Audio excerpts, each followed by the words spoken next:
This video was made, created by me ZS0020 Prime, leader of the Defenders and master of the Skybase. I am also known as ZS Prime, ZS0020_Prime, and Sylveon Prime. And nobody has any permission to use this video without my permission or authorization. This music was made, created by me ZS0020 Prime, leader of the Defenders and master of the Skybase. I am also known as ZS Prime, ZS0020_Prime, and Sylveon Prime. And nobody has any permission to use this music without my permission or authorization. Good evening, ladies and gentlemen. Yeah, almost 7 p.m. This is going to be kind of an update video, basically with the journey with my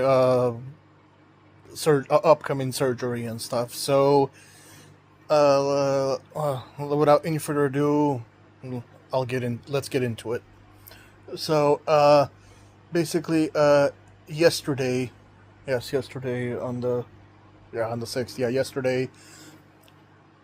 Well, actually, the day before yesterday, I had a phone interview with the people with the doctor's office, or basically people who were coordinating the surgery and stuff.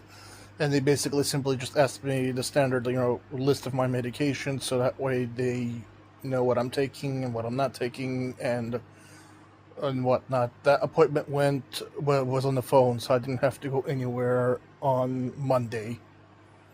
On Tuesday, the next day, but on Monday I also had to wake up super early because even though it was a phone appointment, it was like at 8 in the morning. On Tuesday, yesterday, I pretty much spent the whole day in that same building where they're going to be where the surgeon is that's going to be operating on me. The actual place where the operation is going to take place is in a different building across the street from that area, because there's multiple hospital buildings there. Basically, so what happened yesterday was I had to wake up super early in the morning. I had to wake up at 4 a.m. to get all my stuff together, because I had to be out the door by 7 or something, because my mom had to take me all the way to Oakland for my appointment.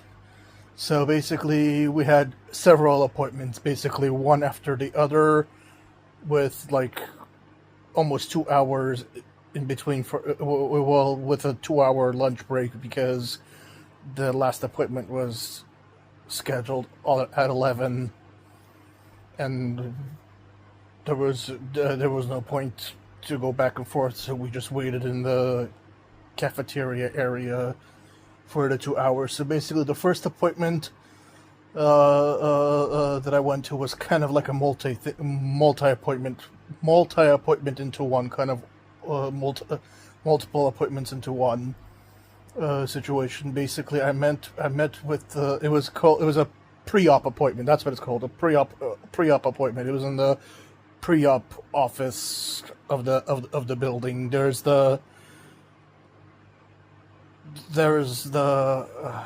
how do you call it? Hold on, my mind is drawing a blank right now.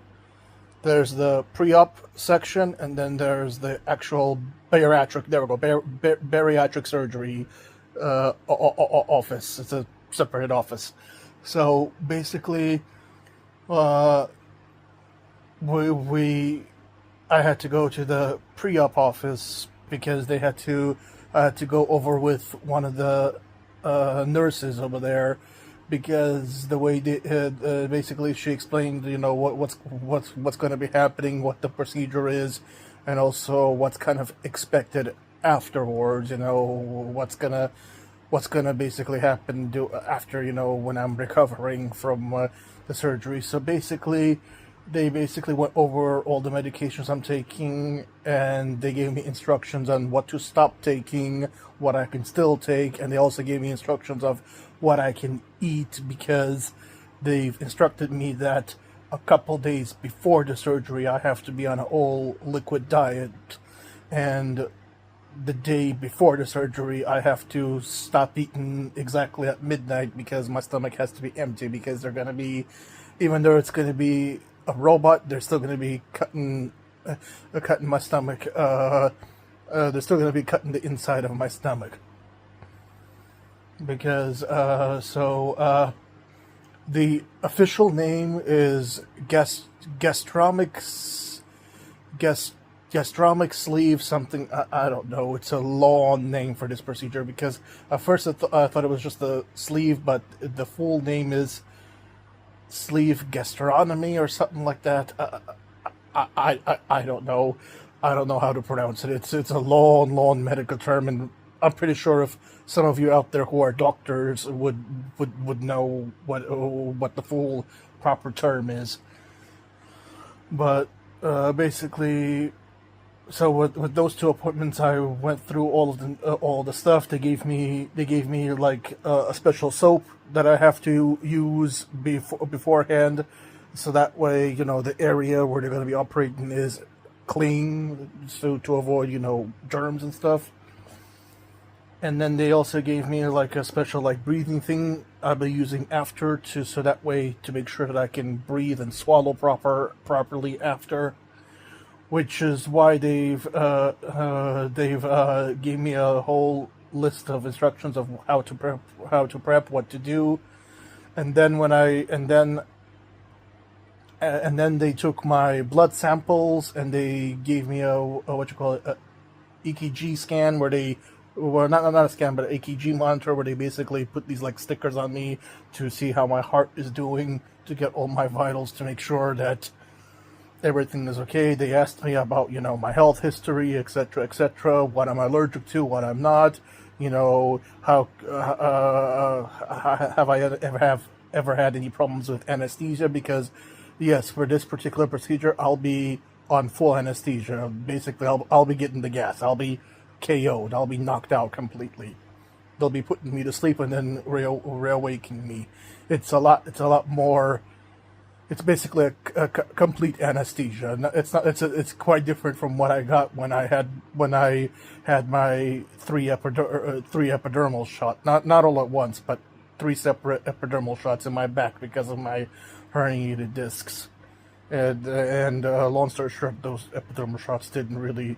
Well, the last one didn't even do anything. Like the first couple, the pain went away, but then came back, and the third one didn't do anything at all. So it's basically at the point where, unless I have direct surgery on my back, which I do not want to do, because I don't want to potentially end up.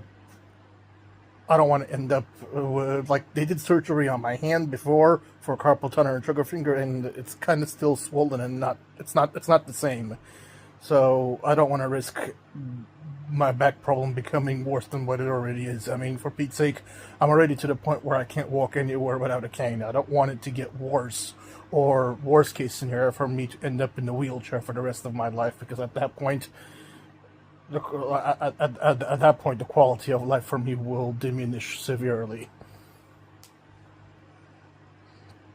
Because, and also it'll horribly impact my mental health if I end up in a wheelchair for the rest of my life. Worst thing possible for people. I have ADHD, so the worst possible kind of torture for me is to have me sit in one place and not be able to move for a long period of time. I can't do it. My brain will I literally will go insane. So there's that. So I digress. Continuing with what I was saying. So basically,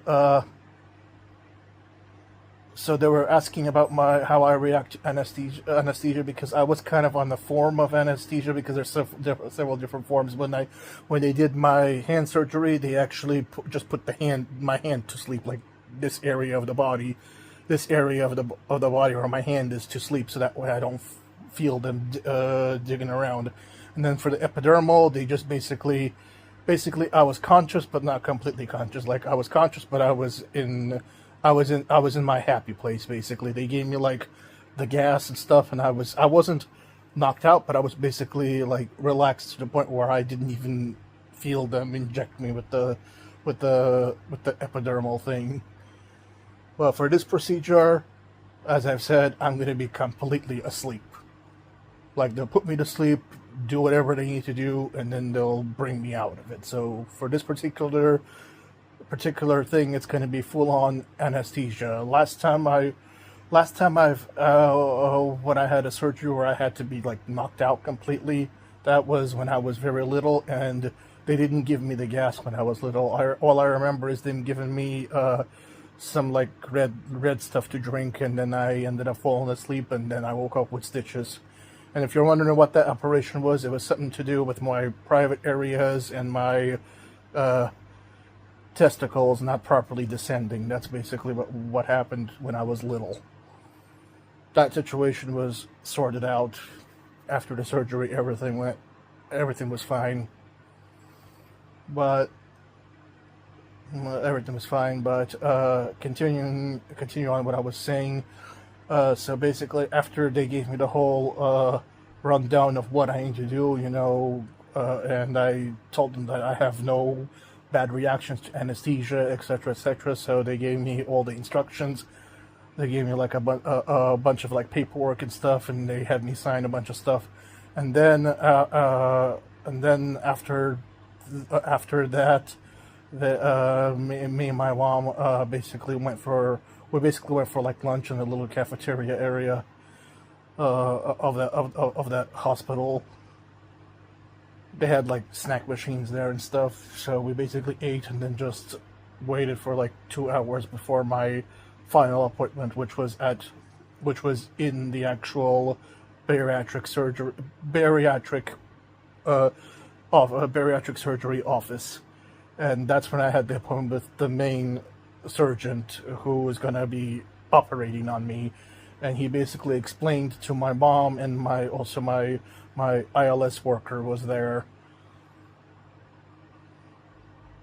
So they explained it to all three of us of what's gonna be procedure, because at first, just like me, my mom thought that it was just gonna be like a sleeve, like a temporary thing, like if they needed to, they can remove. But no, the surgeon explained to both of us that this is a permanent procedure. Basically, what's going to happen is they're going to go inside, and they're going to staple my stomach, and they're going to cut out a part of my stomach. Basically, they're going to shrink my stomach to the size of a hot dog. Basically, that's basically the procedure, and it's a permanent thing because they're going to be basically cutting out the portion of the stomach and stapling and basically put special staples. And he also he also stated that there's basically a 1% chance of basically a complication. So it's a very low chances of something going wrong. They've told us they've done these procedures many times. So for them it's routine. For me it's a new experience. So of course, yeah, I'd be lying if I said I wasn't nervous. Of course, I'd be lying if I said I'm not nervous. Of course, I'm nervous because it's a completely new thing. I've never been through this kind of procedure before, so I'll just have to take it one step at a time and figure things out. Hold on, let me check something here. Okay, I was trying to make sure my phone doesn't die on me because I'm recording this video through my phone. And also they informed me that I'll be staying in the hospital for 1 day. Basically, my surgery is on Thursday, not this coming up Thursday, next Thursday on the 15th. My surgery is Thursday. I'll be going in that day. I'll be going in at they told me to arrive at the hospital at 7 a.m. so that way they can check me in and get me prepared. And then pretty much I'll be there through the whole night, and then on Friday I'll be released. So basically, I just have to spend like one night in a hospital, so that way they can make sure everything goes well, and they can see they can make sure that there's no complications or problems. Because, and also, yeah, they did also ask me if I'm a diabetic, and yes, I am a diabetic, so they had to make adjustments for that too. So there's that. But and then pretty much they told me after they sent me home, they gave me a list of instructions to do. Basically, after the surgery, I'll be on a all liquid diet for quite a while. Basically, I won't be able to eat anything solid because the inside my stomach will be healing the because basically the area where we're going to be cutting in my stomach has to heal. So I'll basically on an all liquid diet for a while. And they gave me a list of stuff I can eat. Like they said I can, and the list of stuff of what I can drink. They said I can eat Jello, and I can drink or apple juice, etc., etc. I decided to go for apple juice because they did say I can drink Gatorade, but I don't like the taste of Gatorade. And they also said, I can do protein shakes as well because. And they also said I can drink chicken broth as well, but chicken broth can only get you so far. For the body to properly function, you need protein, so that's why I have the protein shakes. So that way my body doesn't completely shut down, because if I don't get enough, if my body doesn't get enough food, my body starts shutting down.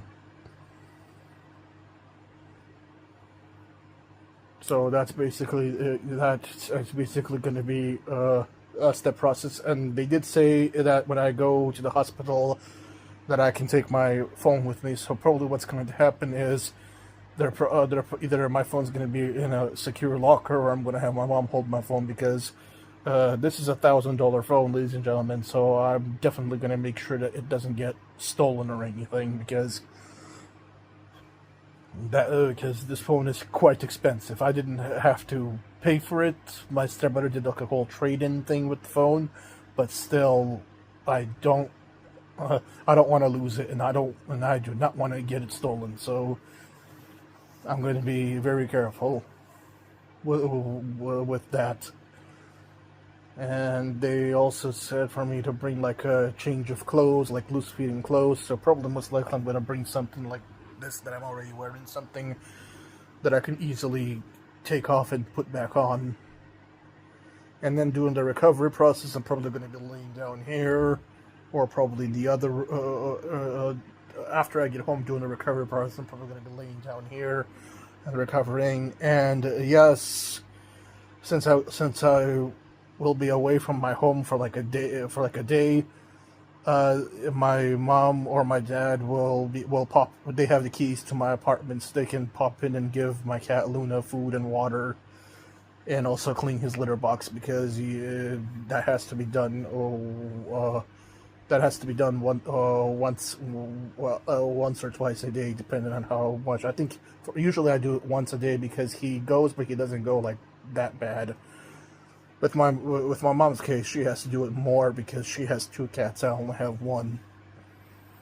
But trust me, my cat Luna is very, very vocal if his box isn't clean. Like, he'll chew me out. He'll literally meow at me and chew me out. So there's that. What else was I going to say? So that's pretty much where it is right now. I'm basically in the finals. Like, everything's already done. I'm just basically pretty much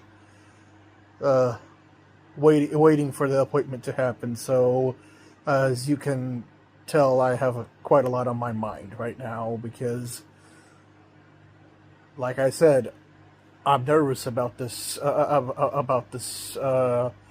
surgery, because I've never went through anything like this before. So it's basically, as you could say, a new experience, or a new chapter in my life, you could say, because after the surgery, my life will be permanently altered, because I'll have to I've already kind of pre-programmed or or kind of rewired my body, because even now I can't eat as much as I used to, because I've kind of reprogrammed my own stomach to kind of stop me to prepare for this.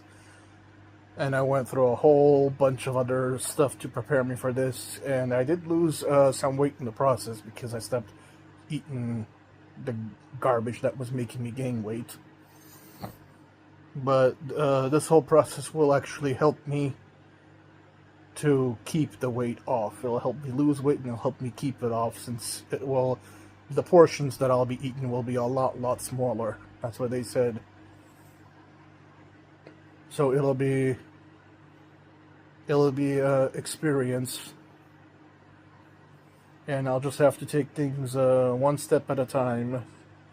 And if I can, I'll probably try to do update videos when I'm in the hospital, if I'm able to do so, because I don't know what kind of state of mind I'm going to be in after the procedure. But it is what it is. I will make sure that I have my phone with me, so that way I don't get bored, because no way in hell am I taking my Switch 2 to the hospital with me. No, I'm not taking a $500 system.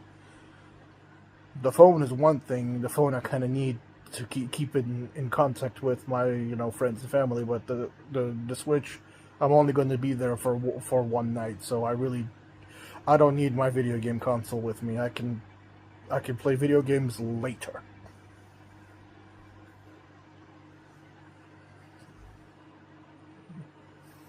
So that's pretty much what's going to be happening. I'll make an update video after the surgery or before the surgery. I'll try to see, maybe I'll do a video, or maybe I'll do like a live thing where I can go live, because I think it lets me do it on mobile. Since I've built enough history on YouTube, I can do that. So, anywho, ladies and gentlemen, I'm going to conclude this video for now. If you liked the video, leave a like, leave a comment. Don't forget to like, comment, and subscribe, as I usually say. And I'll see you all in my next video, whenever it is and whatever it is. Have a good day and or night, everybody. Bye.